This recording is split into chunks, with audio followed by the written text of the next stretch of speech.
Cek Syekh Ibrahim bin Adham, mang lamun amang dedeger ngadua ka Allah isuk ujung sore, berang ujung peting kari-kari doa amang eueuh anu diijabah mihape pepejeh ulah suudzon ka Gusti Allah, ulah nyalahkeun kana ayat Allah jeung ulah goreng sangka ka Allah.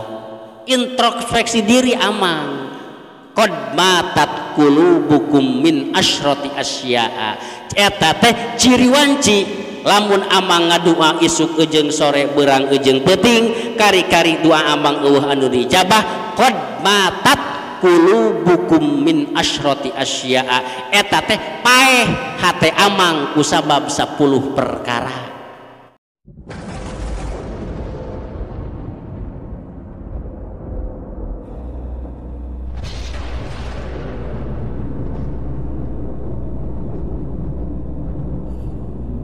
Assalamualaikum warahmatullahi wabarakatuh. A'udzu billahi minasy syaithanir rajim. Bismillahirrahmanirrahim.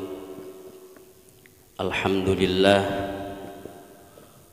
wassalatu wassalamu ala Rasulillah Sayyidina Muhammad ibn Abdillah wa ala alihi wa sahbihi wa mawala. Allahumma salli wa sallim wa barik ala sayyidina Muhammadinil fatihi lima ughliq wal khatimi lima sabaq wan nasiril haqqa bil haqq wal hadi ila siratikal mustaqim haqqa qadrihi wa miqdarihil azim. Allahumma salli wa sallim wa barik ala sayyidina Muhammadinil fatihi lima ughliq wal khatimi lima sabaq wan nasiril haqqa bil haqq wal hadi ila siratikal mustaqim haqqa qadrihi wa miqdarihil azim. Allahumma salli wa sallim wa barik ala sayyidina Muhammadinil fatihi lima ughliq wal khatimi lima sabaq wan nasiril haqqa bil haqq wal hadi ila siratikal mustaqim haqqa qadrihi wa miqdarihil azim.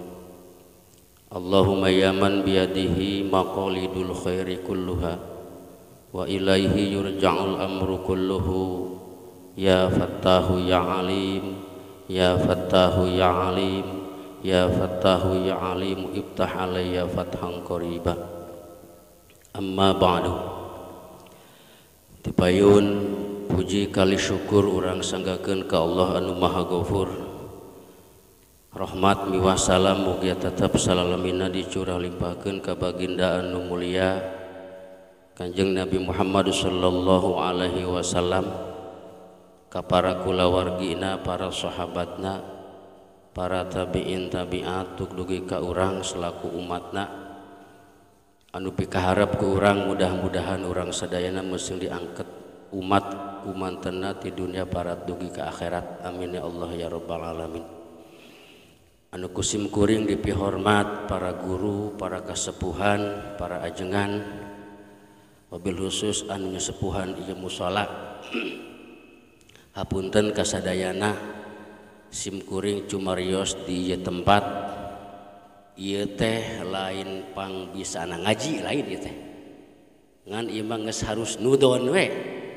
Kaluang di Cipadang da teu percayaan teu bisa ngaji teh. Sabab bapak namanya bapak ajengan teh budak teu bisa ngaji, padahal mun dicoba mah wah ieu teh. Pada urang nama ngan ieu geus harus nuzon we para kiai, para kesepuhan, para guru-guru, para rerencangan seperjuangan jisim kuring. Mudah-mudahan ku Allah meuseuh dibagjakeun dunia oge akhirat.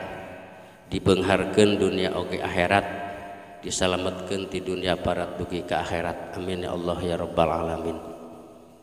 Aparatur pemerintahan wabil khusus pemerintah desa Neglasari anu alhamdulillah dipimpin ku kersana Bapak Kepala Desa anu kusim kuring dipihormat.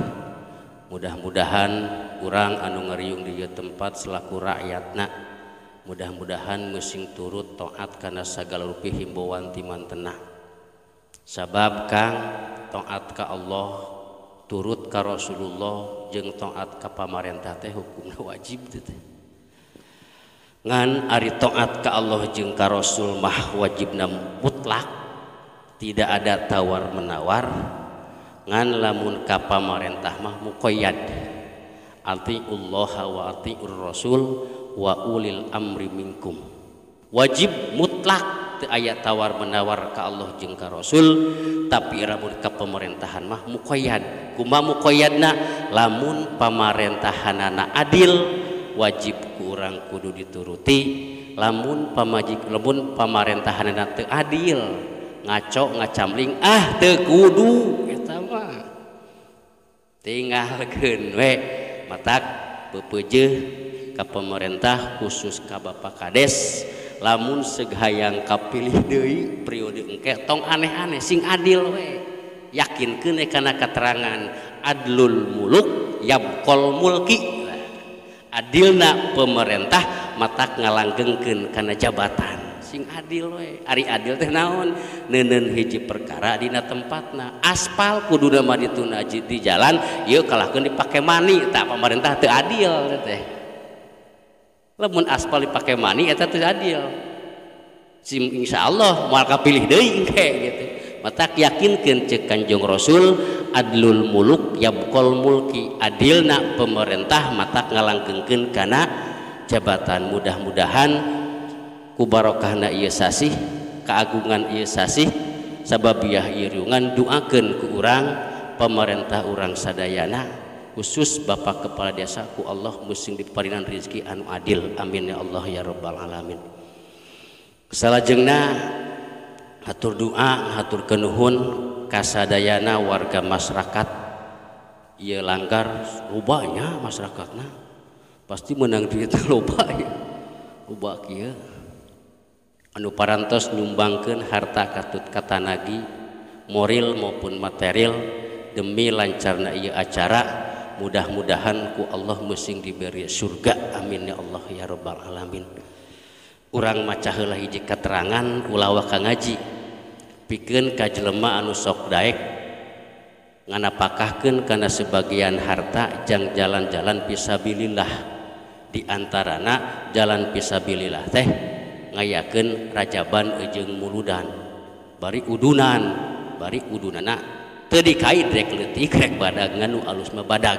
Tah eta ceuk Kanjeng Rasul, ieu janji Kanjeng Rasul kan, lain janji jelema biasa. Ari Kanjeng Rasul mah wa mayantiku anil hawa in huwa illa wahyu yuha, anu diucapkeun ku Kanjeng Rasul mah samata-mata wahyu ti Gusti Allah, yakin benerna, wajib benerna, mustahil bohongna. Ceuk Kanjeng Rasul jelema anu sok daek jihad fisabilillah nganapakahkeun sebagian hartana jang kepentingan syiar agama Allah bakal diberi surga bari ka surgana pangheulana.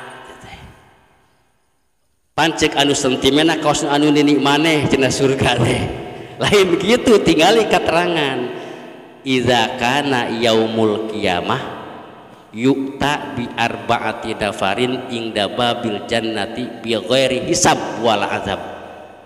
Di mana dek engke poe kiamah cenah manya Kanjeng Rasul geus apaleun poe kiamah, apaleun Kanjeng Rasul mah geus ahli mukasyafahnya. Ari urang mah ahli mukasyafah pan. Idza kana yaumul qiyamah, di mana dek engke poe kiamah, yukta bi arba'ati nafarin inda babil jannati bi ghairi hisab wal azab. Bakal didatangkeun ku Allah opat golongan dituna di hareupeun pintu surga bi ghairi hisab wal azab, tanpa dihisab jeung tanpa disiksa. Teu diitung heula lamun boga parang hiji teh mah ti mana meunangna parang, kumaha ngagunakeunana parang teu ieu mah.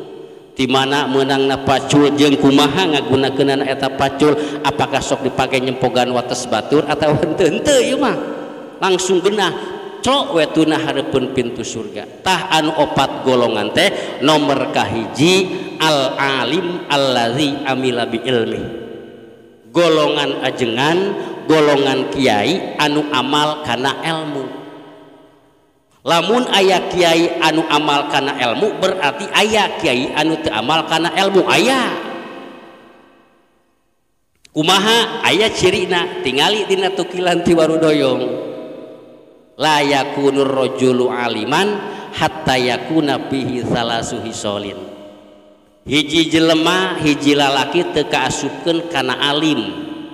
Ari hartina alim teh jelema anu nyaho bag-bagan agama. Lamun bahasa lemur mah kiai atawa ajengan. Sok sanajan onanganana kaitu ka dieu, sok sanajan semahna ti ditu ti dieu, sok sanajan santrina loba, hatta yakuna bihi salasu hisolin, disehinggakeun kudu euteup di eta kiai teh, di eta jelema teh paling saeutik 3 rupa.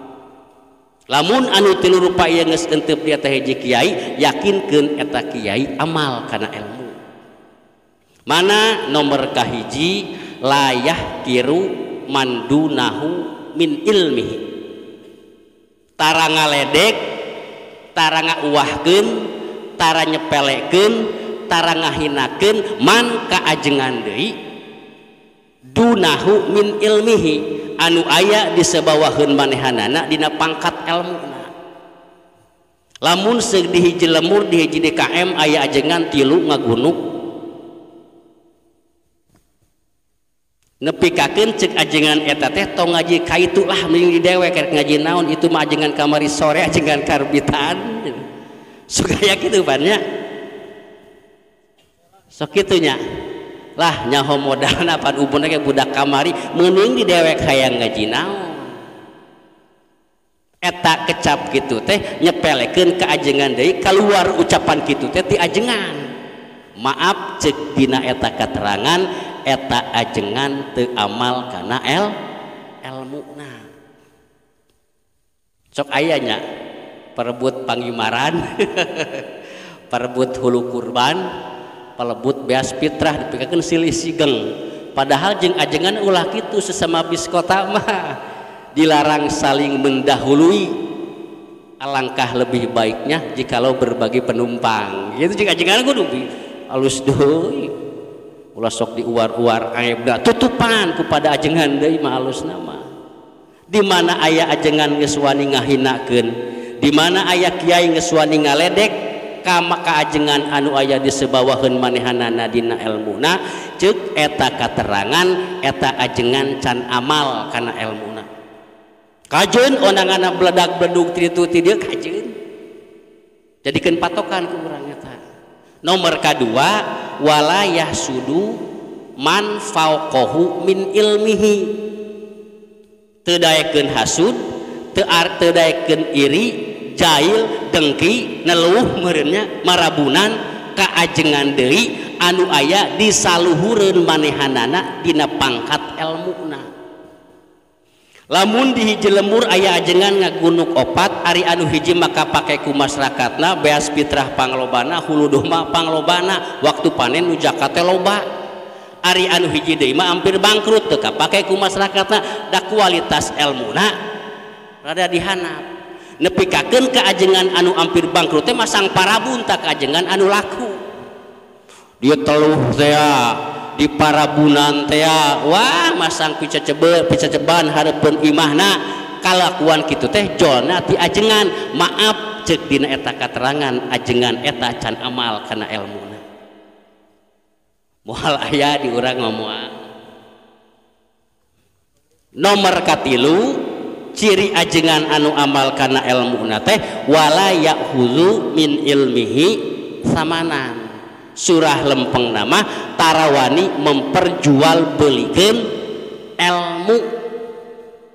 Lamun aya ajengan geus wani memperjual belikan ilmu geus wani ngadagang ilmu wani ngadagang ayat-ayat suci Al-Qur'an maka eta ajengan can amal kana ilmuna. Kumaha lamun mubali pasti jiga teh kamu balik teh hegwae aing mah dibere sakitu rek datang bari kudu di DP-an eta teh wa minha tina sapalihna tah ieu ajengan kiai anu bakal diteuneun ku Allah dipayuneun pantos surga tanpa dihisab jeung tanpa diadab mah golongan kiai anu amal kana ilmuna. Nomor kedua,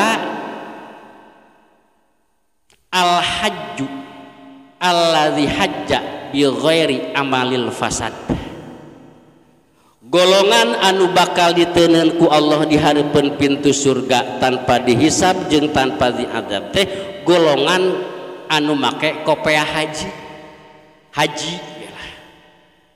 bari hajina haji mabrur atawa haji makbul anu sewaktu keur ngalaksanakeun munggah hajina teu pernah ngalaksanakeun hiji perbuatan anu matak ngaruksak kana ganjaran hajina. Lamun ceuk bahasa lembur mah haji mabrur atawa haji makbul tanu kitu langsung ngeutuna hareupeun surga. Kumaha cirina? Pan haji teh aya tilunya, haji mabrur, haji makbul atawa haji mardud. Ciri haji mabrur atawa ciri haji makbul mah kieu, lamun si eta jelema memeh init ka Saudi memeh munggah haji mah koret, balik di Saudi mah jadi bager. Lamun memeh init munggah haji eta jelema teh kedul kana mingonan, balik ti Arabah jadi getol. Lamun memeh anak init munggah haji eta jelema teh teu pati akur teu pati ecreug jeung tatangga, balik munggah haji mah jadi akur jadi ecreug jeung tangga. Tah anu kitu ciri zahir hajina haji mabrur atawa haji makbul. Kumaha lamun sabalikna? Anu asalna koret beuki medit, anu asalna tepati getol jadi beuki kedul, anu asalna tepati akur jeung tatangga beuki teu akur. Tah eta mah ciri dohir hajina haji mardud anu bakal diteuneun ku Allah di hareupeun pintu surga tanpa dihisab jeung tanpa diadab mah hajina haji mabrur atawa haji makbul. Nomor katilu asyahid allazi kutila fil ma'rukah, golongan jelema anu maot syahid, anu maotna keruket perang nanjeurkeun syiar agama Allah. Di urang mah daerah konfliknya paling aya ketang di Poso baheula mah, ayeuna di Papua tak KKB. Lamun di luar negeri mah seperti di jalur Gaza, nah dere perang ngabela agama Allah, nanjeurkeun agama Islam, maot termasuk maot syahid, di mana engke poe kiamah jelema anu maot kitu bakal diteuneun ku Allah hareupeun pantos surga tanpa dihisab jeung tanpa diazab. Golongan nomor kaopat as-sahi alladzi tasaba malan halalan wa anfaqahu fi sabilillah bi ghairi riyain. Golongan jelema anu berehan anu sok ngadukung kana syiar agama Allah, sok nganapakahkeun sebagian hartana jang syiar agama Allah. Mana ngabangun masjid, ngabangun pondok pesantren, ngabangun majelis taklim, nyumang kana rajaban jeung muludan. Tah eta teh bakal diasupkeun ku Allah, bakal diteuneun ku Allah di hareupeun pintu surga tanpa dihisab jeung tanpa diazab. Tuluyan eta katerangan payunazi'u ba'duhum ba'don lidukhulil jannati awalan. Anu opat golongan teh parebutan kan hayang asup ka surga pangheulana. Ceuk jelema anu maot syahid teh aing heula asup ka surga teh, ceuk kiai anu amal kana ilmuna aing heula asup ka surga, ceuk jelema anu munggah haji bari haji teh haji mabrur aing heula asup ka surga. Parebutan. Allah uninga ngutus malaikat Jibril maksudna liyahkuma bainahum. Cek Allah Jibril gewat geura sampeurkeun anu opat golongan jeung gewat ke anjeun geura tanya naon sababna hayang asup ka surga pangheulana. Lungsure malaikat Jibril. Nomor kahiji ditanya jelema anu haji mabrur. Cek malaikat Jibril ma amil tak fi dunya wa anta turidu duhulal jannati awalan. Naon pagawean anjeun keur waktu hirup di alam dunia disehinggakeun anjeun pepedengkreng hayang asup ka surga pangheulana. Jawabanana Jibril kaula teh baheula munggah haji bari alhamdulillah kaula teh hajina haji mabrur sedengkeun janji Allah jeung janji Rasul di mana jelema munggah haji bari hajina haji mabrur atawa haji makbul maka jaminanana surga tanpa dihisab jeung tanpa diazab.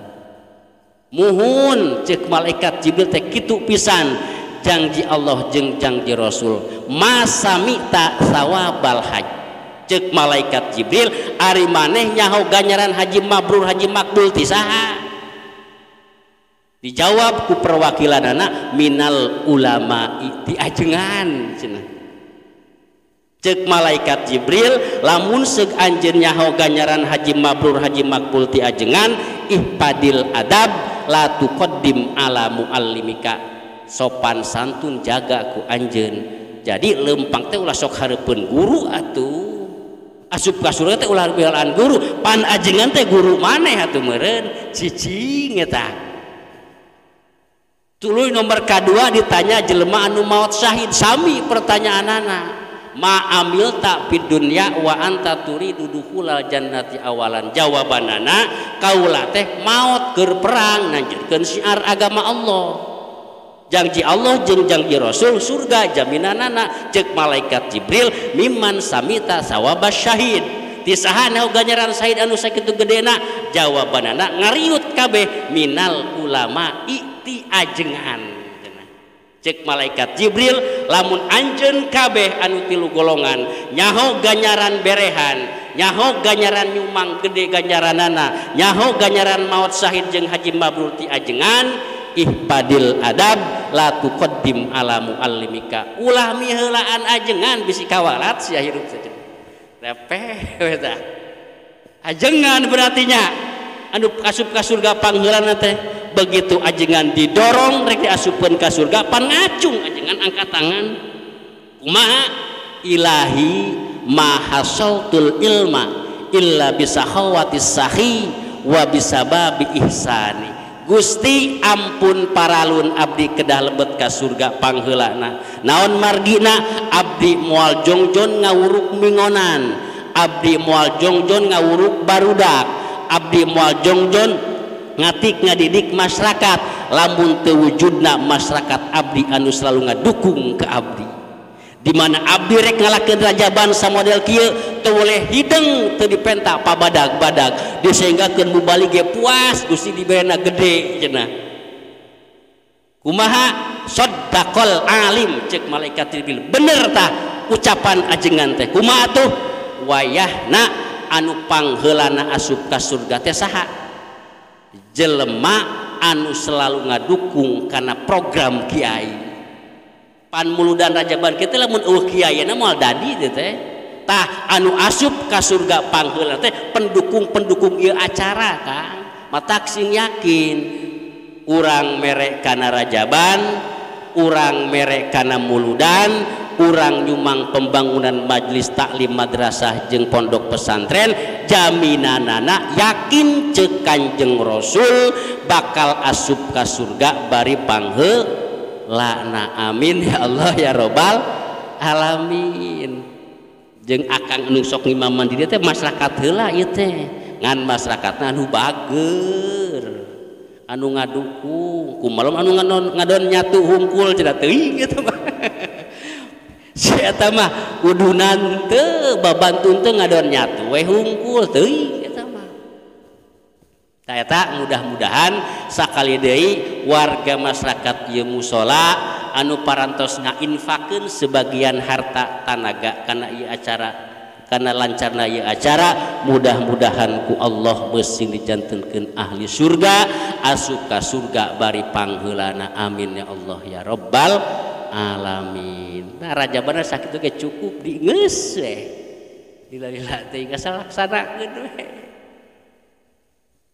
Terakhir doa tisim kuring mudah-mudahan dongkapna urang kana ieu tempat keturunan-keturunan urang bojo-bojo urang meusing disarolehkeun ku Allah amin ya Allah ya rabbal alamin geus saroleh can pamajikan urang cirina kieu Kang pamajikan soleh mah di mana dititah sok ngawaro di mana ditingali sok ngabungahkeun eta ciri pamajikan soleh.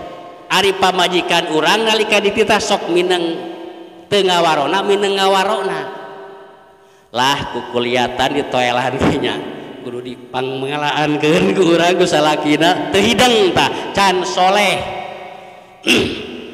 Lamun pamajikan urang hayang soleh gampang, pamajikan urang teu pati soleh hayang soleh gampang. Tilu koncina. Nomor kahiji kunci mobil atau kunci motor, nomor kedua kunci imah, nomor katilu kunci berangkas. Soleh tah pamajikan sabab rata-rata awewe zaman kiwari mah teu ningali warna kulit dah, warna duit nu ditinggalina. Mata lamun pamajikan akang teu pati soleh tong kudu dirupiah ka itu ka dieu, kuduna dirupiah Kang soleh geura sok. Mudah-mudahan keturunan urang bojo-bojo urang ku Allah mesing disarolehkeun oge hadirna urang kana ieu tempat. Mudah-mudahan Allah mesing ngalungsurkeun maghfirah atanapi panghampura kana dosa-dosa urang. Amin ya Allah ya rabbal alamin. Lah geus sakit gini lagi lah.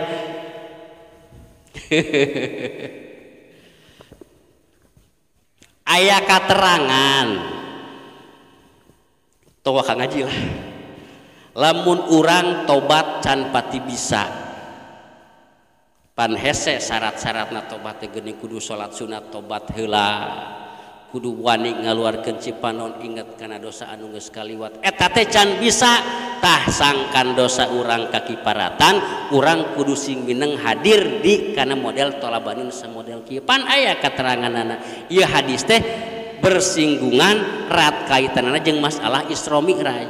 Pan baheula geuninnya pangna salah sawios tujuan Kanjeng Nabi di Israkeun jeung di Mi'rajkeun teh malaikat teh perebut masalah teu bisa mereskeun eta masalah iwalti ku Kanjeng Nabi. Aya 4 masalahna, hiji munjiat, 2 muhlikat, 3 darajat, 4 kafarat. Munjiat anu matak nyalametkeun di dunia di akhirat, muhlikat anu matak ngaruksak kana amal urang, tuluy naon darajat anu matak ngangkatkeun kana darajat ka urang, kafarot anu matak ngiparatan kana dosa urang. Eta teh hadis Isra Mi'raj. Tah di antawisna anu matak ngiparatan kana dosa, lamun urang rumasa boga dosa loba dosa, lamun teu boga dosa mah teu kudu sabenerna mah cicing ge di imah. Lamun teu boga dosa mah ngan lamun ngarumasakeun urang loba dosa tah cara ngiparatan kana dosa lamun tobat teu pati bisa aya 3. Mana nomor kahiji isbagul wudu bis sabarat ay itmamul wudu fi waqti syiddatil bardi bi ayyatiya sunanahu. Kahartinya geus sakitu nyampurnakeun wudu dina keur sewaktu tiris. Kumaha nyampurnakeun wudu dina keur sewaktu tiris teh? Heueuh jeung pasunatan-pasunatanana. Ari parduna wudu naon nomor kahijina coba Kang apal teu? Kaluang ka Cipadang lin ngawiwirang. Parduna wudu nomor kahiji naon? Kakemu cenah. Ditinggali teh, manya teh geus kolot teh Kang euy. Teu nyaho parduna wudu nomor kahiji mah kakemu. Pan urang sok kakemu heula cenah. Geus riweuh pan teh. Sunatah kakemu heula. Parduna wudu nomor kedua anu matak ngeparatan kana dosa teh naklul aqdam ilal jamaah ayas ilas sholatil jamaah ngalengkahkeun 2 dampal suku maksud rek salat berjamaah jiga teu piranya padahal tanagana matak ngiparatan kana dosa. Ini ti imah memeh lohor jam 12 kurang saparapat baju sang-sangkeun dina tak-tak bari udud bari ngaheot mangih warung eureun heula rek ngopi ditanya rek ka mana sia rek salat berjamaah lohor jeung imam tah jiga teu pira padahal tanagana teh matak ngiparatan kana dosa teh Kang. Tah anu mineng berjamaah mah eueuh dosana.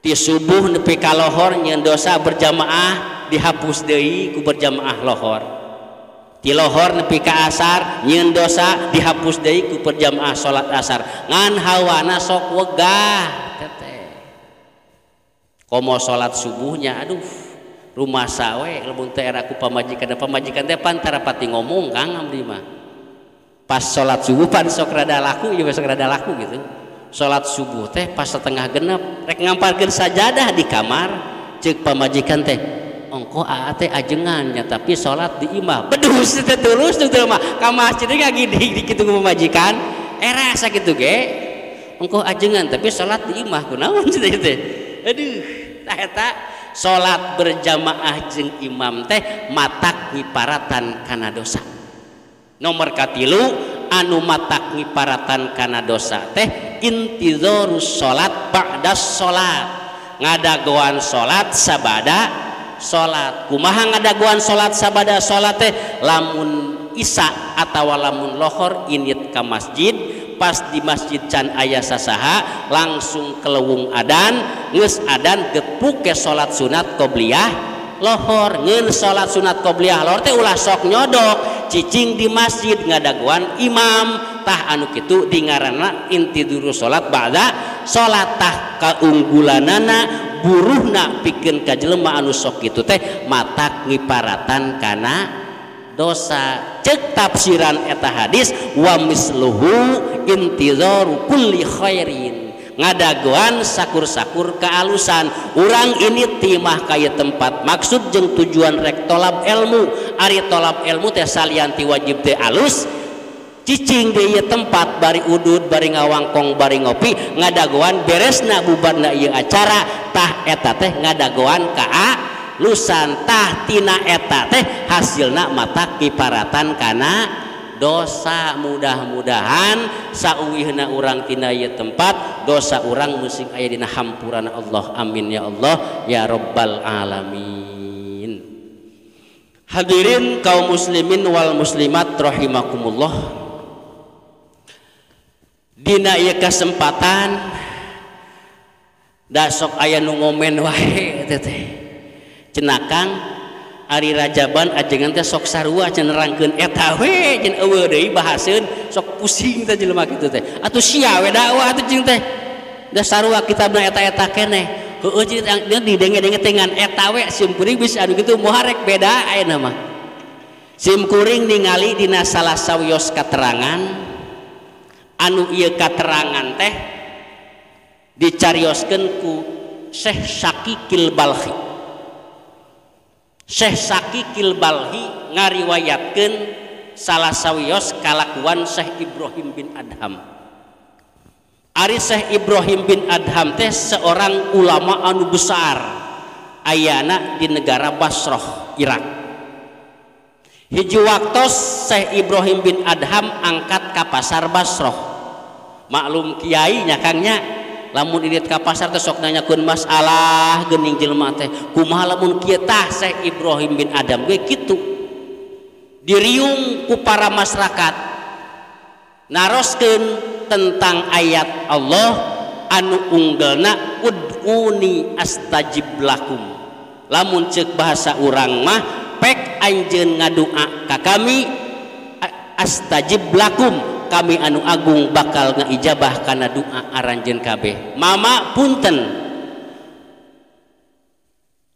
wa inna mundu dahrin nan'u palam yastajib lana kunaon nya mama abdi teh geus sabulan ieu ngageder ngadoa ka Allah isuk ejeung sore beurang ejeung peuting palam yastajib lana tapi doa abdi eueuh anu diijabah hiji ge teu karasa anu janten pertarosan apakah Allah sulaya tina jangjina nomor kadua apakah doana mintul ku peda ijajahna ti ajengan satempat sok kitu teh ka itu mah lah apes doa teh ajengan deukeut cenah euy urang ka itu nya ka Cirebon dengan doa teh cenah tah anu jadi pertarosan eta nomor kahiji apakah Allah sulaya tina jangjina apakah anu ngaijajahkeun apes ceuk Syekh Ibrahim bin Adham mang lamun amang dedeger ngadoa ka Allah isuk ejeung sore beurang ejeung peuting kari-kari doa amang eueuh anu diijabah mihape pepejeh ulah suudzon ka Gusti Allah, ulah nyalahkeun kana ayat Allah jeung ulah goreng sangka ka Allah. Introspeksi diri amang. Qad matat qulubukum min asyrati asya'a. Eta teh ciri wanci lamun amang ngadua isuk jeung sore beurang jeung peuting kari-kari doa amang eueuh anu diijabah. Qad matat qulubukum min asyrati asya'a. Eta teh paeh hate amang kusabab 10 perkara. Lamun hate amang paeh ari awak amang hirup amang ngadua ka Allah kae payustajabu du'aukum rek kumaha diijabahna doa amang da kaluarna doa teh tina hate jelema anu paeh. Tah buahnya urang ngaduapan hayang beunghar lain hayang kabeli mobil rata-rata teh hayang kabeli sawah tapi can diijabah keneh ku Gusti Allah boa urang teh paeh hate ku sabab 10 perkara. Nomor kahiji anu matak ngawaris kana paeh hate efek tina paeh hate doa teu diijabah annakum arrabtumullaha annahu khalaqakum wa razaqakum wa lam ta'uddu haqqahu bi allam ta'buduhu kama amarakum.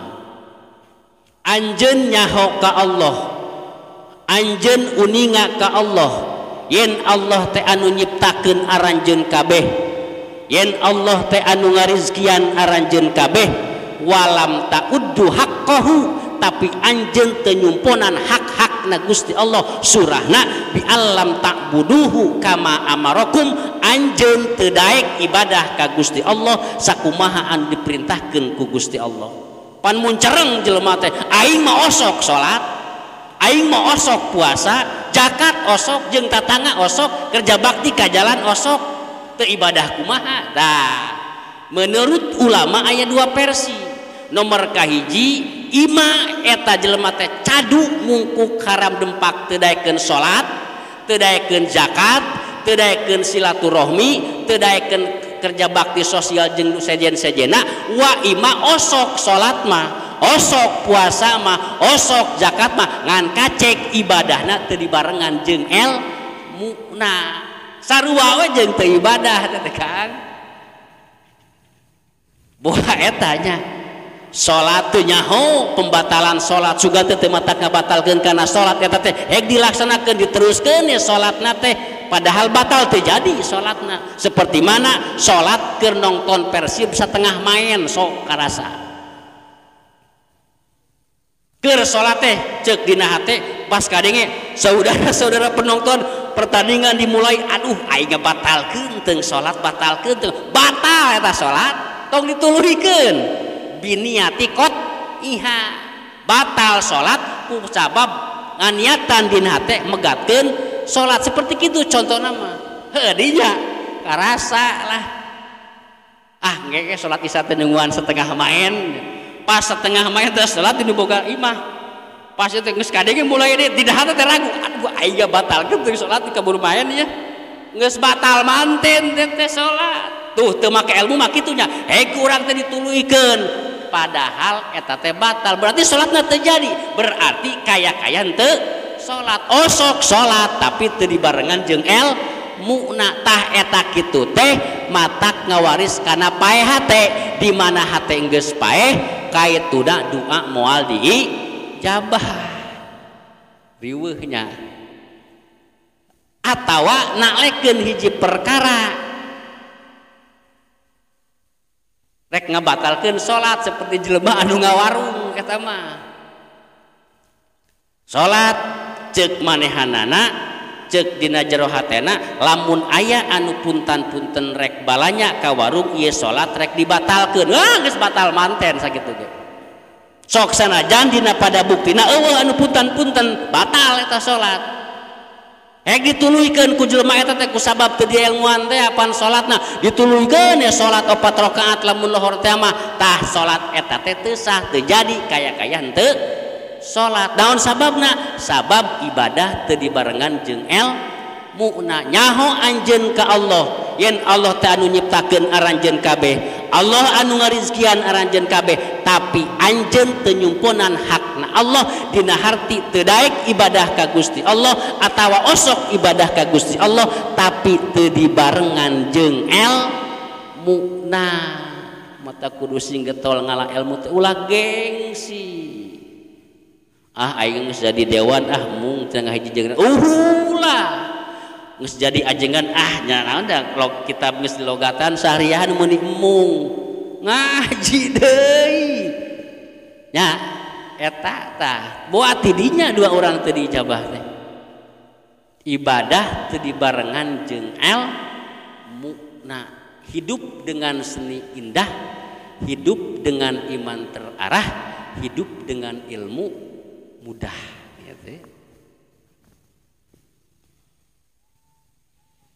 Selilai saja di saya tengah juta. Nomor kedua, ke masalah ilmu orang papa ini. Nomor kedua, cek Syekh Ibrahim bin Adham.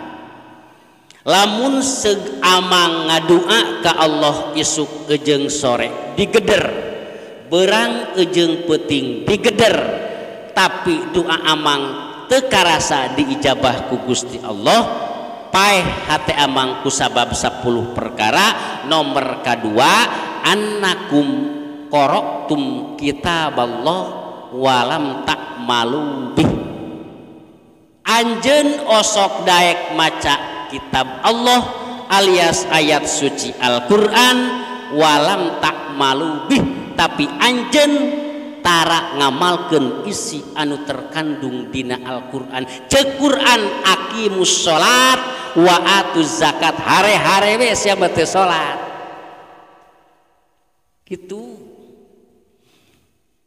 daripada kitu batu mending tong maca Quran ge lain kitu lain ulah maca Quran lain nyara maca Quran alus maca Quran sabab ceuk dina katerangan man kana yarju liqa Allah pal yukrim ahlallah sing saha jelema anu ngariung di ieu tempat hoyong patepang sareng zatna Allah engke di poe kiamah pal yukrim ahlallah maka pek mulyakeun ku aranjeun kabeh ahli-ahlina Allah.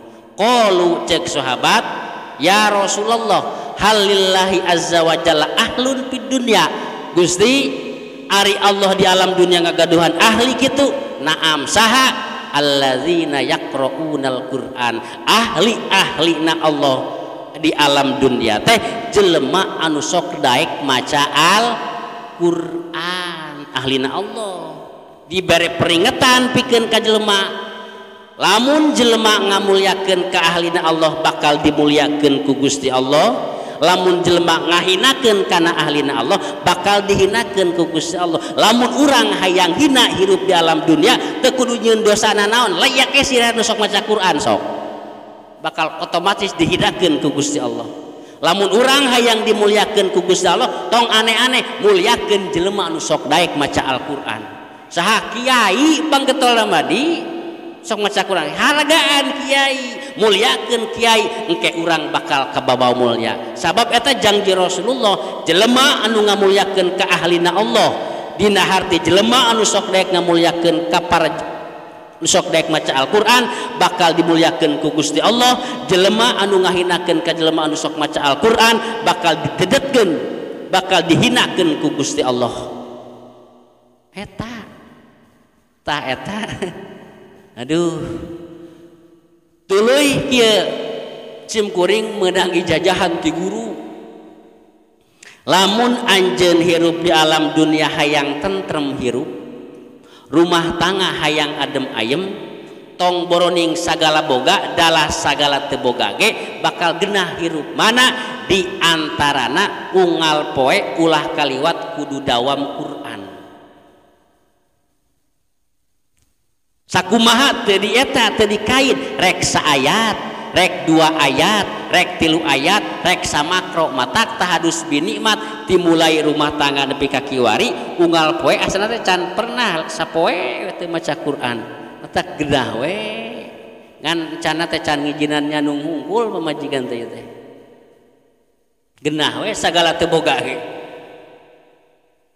sok tinggalina katerangan anu sanes innalladzi laisa fi jawfihi syai'um minal Qur'an kal baitil kharbi sanya-nyana jelema laisa fi jawfihi syai'um minal Qur'an anu eueuh hate anu eueuh dina hatena syai'un hiji perkara minal Qur'an tina Al-Qur'an dina harti si eta jelema teu daek maca Al-Qur'an kal baitil kharbi percis seperti imah anu kosong bandungan ku urang imah anu kosong lamun dikosongkeun sapoe dua poe moal nanaon saminggu dua minggu moal patina naon kosongkeun sabulan dua bulan jol iris moal kanyahoan malah lamun dikosongkeun satahunan satahun dua tahun pan budak oge mungeun ngaliwat ka hareupeun imah eta naon sababna ceuk budak eta imah loba jurigan naon sababna imahna imah kosong percis seperti hate urang teu daek maca Al-Qur'an sapoe dua poe moal patina naon saminggu dua minggu moal patina naon sabulan dua bulan teu pernah maca Al-Qur'an hate iris tah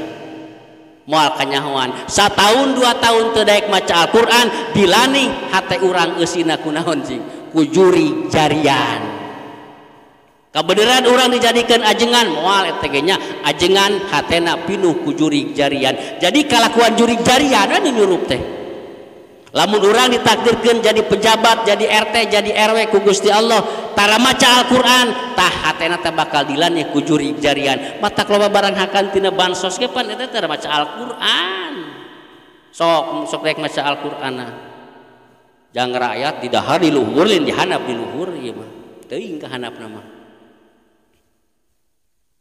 percis bagaikan rumah kosong bakal dilani eusina ku juri jarian eta teh ibarat jelema teu daek maca Al-Qur'an anu eueuh dina hatena hiji pun perkara tina Al-Qur'an tah ceuk Syekh Ibrahim bin Adham mang lamun anjeun ngadua ka Allah isuk ejeung sore beurang ejeung peuting kari-kari dua amang eueuh anu diijabah ku Gusti Allah ulah nyalahkeun Allah ulah nyalahkeun doa tapi amang osok maca kana kitab Allah alias Al-Qur'an tapi amang teu daek ngamalkeun eusina Al-Qur'an pae hate efek tina pae hate doa teu diijabah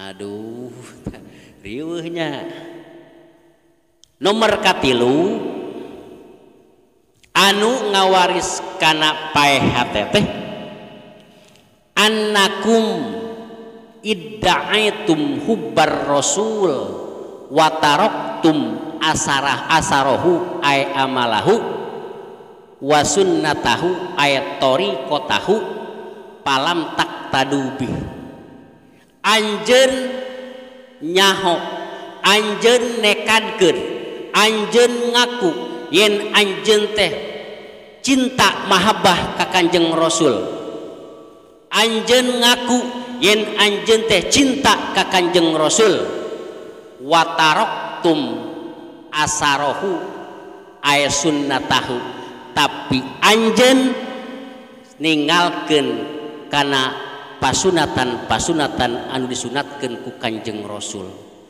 jadi anjeun teh gombal ka Kanjeng Rasul teh ngan saukur dina sungut hungkul tapi pembuktianana eueuh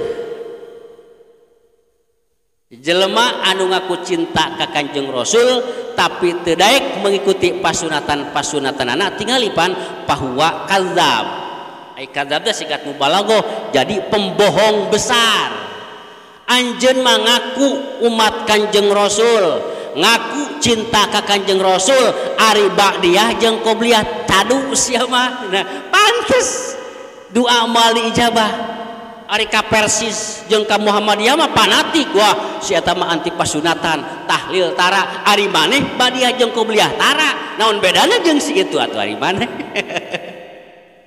ha eta tina hal anu sepele sa model kitu anjeun ngaku cinta ka Rasul anjeun ngaku mahabbah ka Kanjeng Nabi tapi pasunatan Kanjeng Nabi eueuh anu dilaksanakeun ku maneh kabeh teu pernah dilaksanakeun ku maneh kabeh tong kabeh atuh hiji we anu balengket kana salat fardu qobliyah jeung ba'diyah tah lamun kalakuan urang kitu peta Kang teu daek ngalaksanakeun qobliyah jeung ba'diyah eta teh ngawaris kana paeha teh di mana paeha teh efekna doa moal diijabah.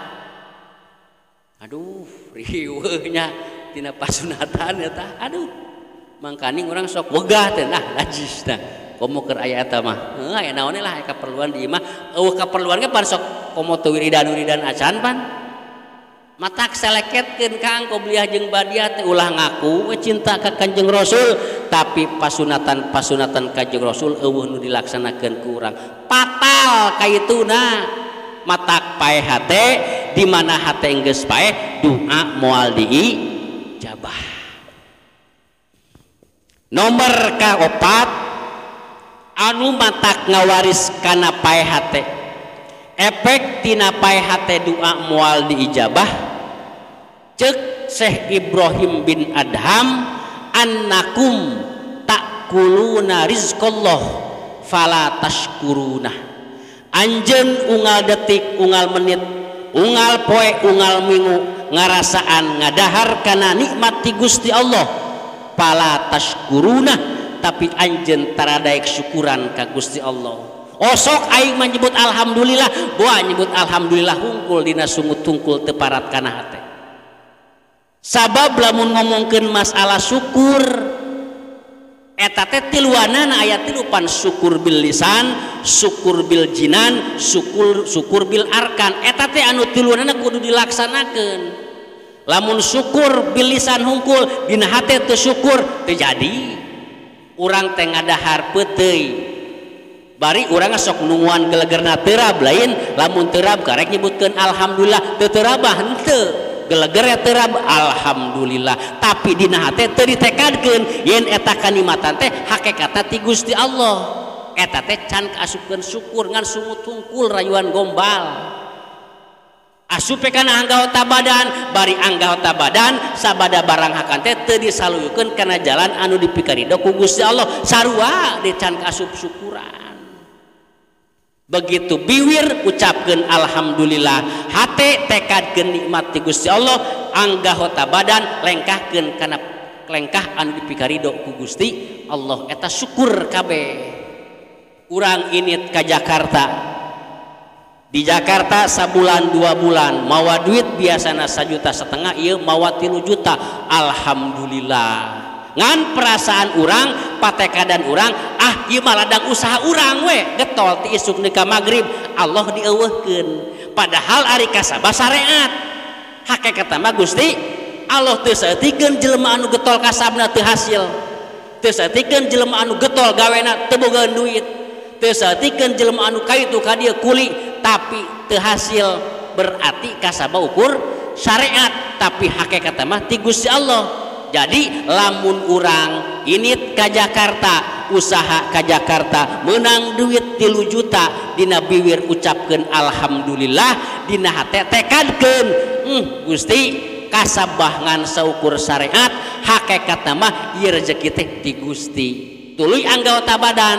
lengkahkeun kana lengkah anu matak dipikaridok ku Gusti Allah karek syukuran osok pan syukuran heuh karek bibir hungkul lah teu parat nepi ka hate jeung teu parat kana anggota badan tah di mana urang unggal detik unggal menit ngasaan rezeki ti Gusti Allah ngarasaan rezeki ti Gusti Allah tapi urang teu daek syukuran kana nikmat ti Gusti Allah kaituna teh matak ngawaris kana paeha teh di mana paeha teh kaituna efekna doa teu diijabah.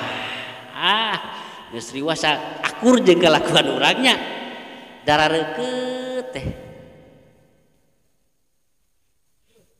kabari mah cenah kumaha atuh cenah jang ajengan hayang syukuran teh tapi kumaha cenah eceuk mah teu bisa lah kieu ceuk Kanjeng Rasul mere metode ka urang ceuk Kanjeng Rasul hislatani man kana ta'fihi katabahullahu syakiron sobiron dua perkara lamun anu dua eta perkara cicing di hiji jelema mangka eta jelema bakal dijadikan ku Gusti Allah syakiron, si syakir ari syakir teh pura syukuran, malah mah nilai plusna lain syakir hungkul tapi sobiron bakal dijadikan jelema anu sabar.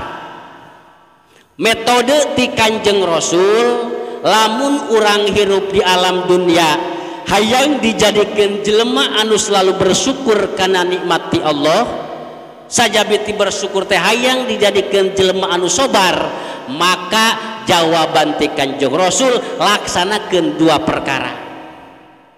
Nomor kahiji ayanduro pi dunyahu ila man huwa dunahu payah madullah,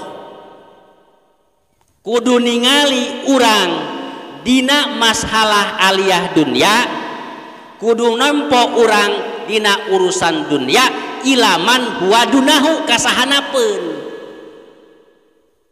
teu cukup ningali hungkul payah madullah kaituna muji ka Gusti Allah.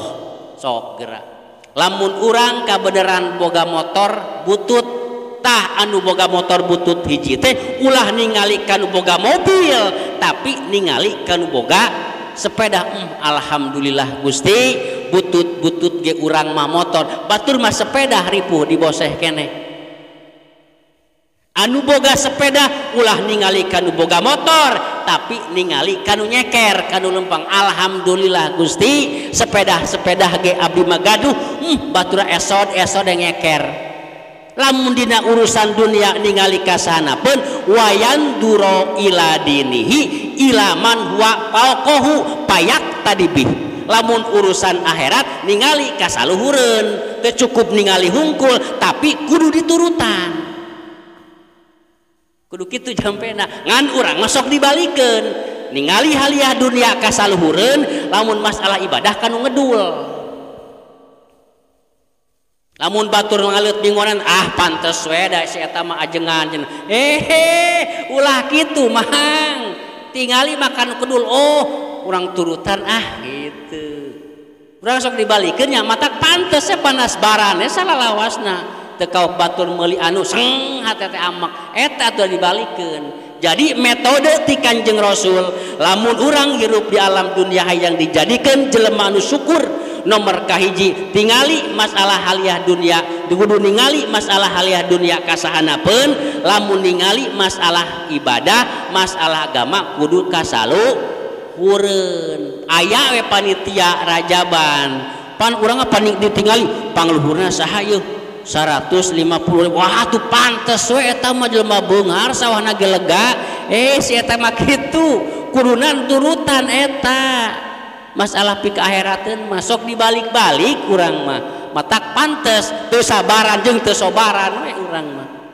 Sok geura laksanakeun ieu metode ti Kanjeng Rasul, yakinlah Kanjeng Rasul ningali masalah haliah dunia kasahanapeun, ningali masalah ibadah agama kudu kasaluhureun. Lamun urang hayang dijadikeun jelema anu sok syukuran, tah ceuk Syekh Ibrahim bin Adham lamun seug anjeun nyanyahokeun nekadkeun yen anjeun teh sok ngarasaan unggal detik unggal menit rezeki ti Gusti Allah tapi anjeun teu daek syukuran, eta teh matak ngawaris kana paeh hate, di mana hate enggeus paeh sok sanajan dedeger ngadua isuk ejeung sore beurang ejeung peuting maaf kae payustajabu du'aukum moal diijabah doana. Tong kabeh dinya geus sajam dieu tadi lah. Mang Dadang Cipicung nelpon tadi mang ceng teh ngadadak ieu nelpon teh kos kaajengan murah deh kacing teh. Wah cenah matak teu laku ge murah meureun, lain teu laku murah matak manjarkeun teh matak nganggur ge murah lain kitu eueuh nu kabeulieun mang ceng teh. Ari Kaneglasari pernah dionang teh Zainuddin MZ ceng teh. Henteu kunaon mahal teh urang ge kitu mang eueuh nu ngonang teh teu kabeulieun ceng teh. Mahal panajengan mahal ceng teh. Heureuy atuh heureuy. Kuduna Mang Dadang da seueur kiai di dieu teh aduh. Sok era aing ngaji kieu teh. Sabenerna teu pati hayang da ieu teh. Antun kasohor lah. Aduh uleman di dieu cenah. Dieu teh mah eueuhan ieu teh. Antun kasohor. cara anu cicing ngajembrang dah Kang Haji teh cicing api-api saya mah ti ditu ti dieu tah nu kitu nu diam-diam menghanyutkan nu kitu mah beledug melihan sawah tukang hikmat ingat ka Adi itu Adi di itu Adi si Muis pan loba sebah si eta mah jadi cicing itu aprak-aprakan si eta mah daratang ka mainanana beledug meuli motor sakali dua motor jangkung teh motor terabas anjir euy aing eleh jeung teh euy sok aprak-aprakan ka itu ka dieu seuri mainana mah gitu kan kasohor tah eta ceuk Syekh Ibrahim bin Adham nomor kaopat anu matak ngawaris kana paeh hate efek tina paeh hate doa moal diijabah nyaeta annakum takuluna rizqallah fala tashkuruna anjeun ngadaharkan rezeki ti Gusti Allah fala tashkuruna tapi anjeun teu daek syukuran kana nikmat ti Gusti Allah urang hiji deui limanya nomor kalima anu matak ngawaris kana paeh hate efek tina paeh hate ceuk Syekh Ibrahim bin Adham annakum istaghaltum bi uyubi ghairikum wa taraktum uyuba anfusikum ieu nu sok urang dipigawe teh anjeun sibuk ngomongkeun kagorengan batur bil igtiab diupat di RR disebar-sebar kagorengan batur wa taraktum uyuba anfusikum tapi kasalahan sorangan aib sorangan sok ditutup-tutupi tah eta komo zaman medsos mah geuning update kun dina HP padahal si eta teh pi omongeun hungkul kalakuanna teh ayo ngomongkeun kagorengan batur sementara maneh pi omongeun tah anu kitu sibuk anjeun ngomongkeun kagorengan batur tapi kagorengan sorangan sok disumput-sumput eta teh matak ngawaris kana paeh hate di mana hate enggeus paeh doa moal dijabah matak diseret ayeuna mah tong dadae kanan ngomongkeun batur jadi duit henteu diburuhan henteu digaji henteu menang penghargaan ti kades henteu entong komo sesama ajengan mah mun erke saling tutupan sesama ajengan mah ulah sok diuar-uar kagorenganana ta eta ceuk Syekh Ibrahim bin Adham nomor kalima mang lamun amang osok ngadua mah malah mah getol amang ngadua mah tapi kalakuan amang teh kitu sok daek nguar-guar nyebar-nyebar kagorengan batur sementara kagorengan amang sok ditutup-tutup tah eta teh matak ngawaris kana paeh hate mang matak maaf lamun amang dedeger ngadua isuk ejeung sore beurang ejeung peuting tapi kalakuan amang kitu-kitu keneh maaf hate amang paeh di mana ngadua moal diijabah hadirin rahimakumullah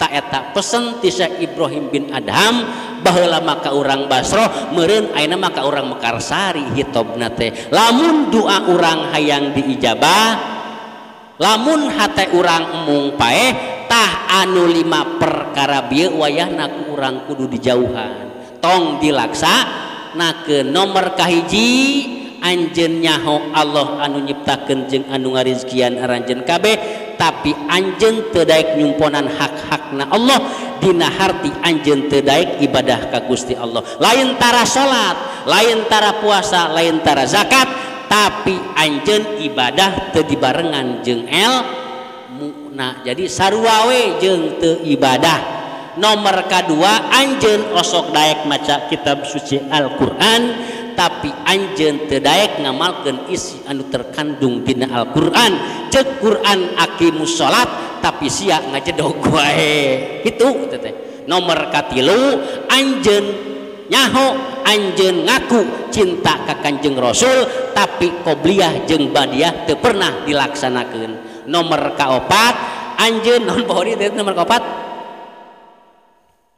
naon anjeun ngarasaan unggal detik unggal menit rezeki ti Gusti Allah ngahakan rezeki ti Gusti Allah tapi anjeun teu daek syukuran ka Gusti Allah nomor kalima anjeun sibuk ngomongkeun kagorengan batur sementara kagorengan sorangan sok disumput-sumput tah eta anu 5 teh matak ngawaris kana paeh hate di mana hate enggeus paeh fatal akibatna doa moal diijabah rupina sanes kirang sono anu 5 bersambung ge dilah capek di sakitu anu kapihatur hapunten tina sagala kalepatan mudah-mudahan naon rupi anu disampaikan didugikeun ku simpuring mesti ngajantenkeun ilmu buat bekal urang hirup di alam dunia menuju alam akhirat amin ya Allah ya rabbal alamin sareng doana teh Allahumma shalli ala rasulillahi ajmain amin Allahumma akhrijna min zulumatil wahmi wa akrimna binuril fahmi waftah lana abwabal ilmi wa zayyina bil akhlaqil hasanati wal hilmi Allahumma nawwir qulubana binuri hidayatika kama nawwartas samawati wal arda abadan abada bi rahmatika ya arhamar rahimin subhana rabbika rabbil izzati amma yasifun wa salamun alal mursalin walhamdulillahi rabbil alamin wabillahi taufiq wal hidayah wassalamu alaikum warahmatullahi wabarakatuh.